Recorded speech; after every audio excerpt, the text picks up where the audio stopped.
Tonight, the rematch, though polls show most Americans don't want it. After their massive wins in nearly every Super Tuesday contest, President Biden and former President Trump appear set for another face-off, with Nikki Haley now dropping out of the Republican race. In all likelihood, Donald Trump will be the Republican nominee when our party convention meets in July. I congratulate him and wish him well. Haley then challenging her former boss, whom she pointedly did not endorse.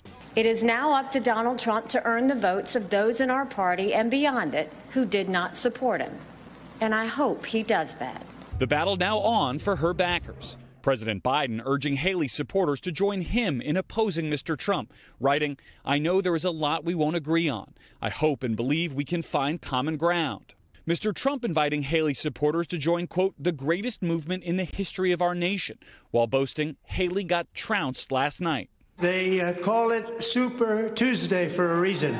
The former president carrying 14 of 15 states in play overnight, NBC News projects, securing landslide victories from Maine to Minnesota to California, with Haley winning only Vermont, allowing Mr. Trump to focus fully on President Biden.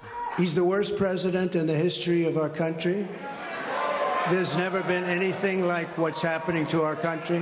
Mr. Trump also securing the endorsement of Mitch McConnell, who had sharply criticized the former president's conduct around January 6th and was the last remaining member of Republican congressional leadership not to support his return to the White House. But today, McConnell praising Trump, writing, "During his presidency, we worked together to accomplish great things for the American people." Despite her big defeats, Haley did attract more than a quarter of the vote in many primaries. Trump's challenge, Haley voters unwilling to shift their support.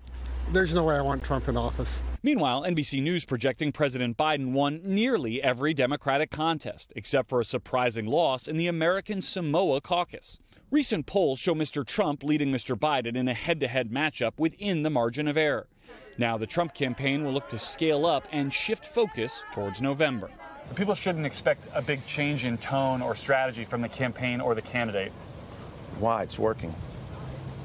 What we're currently doing is working. All right, Garrett joining me now. Garrett, the former president, now challenging President Biden to debates.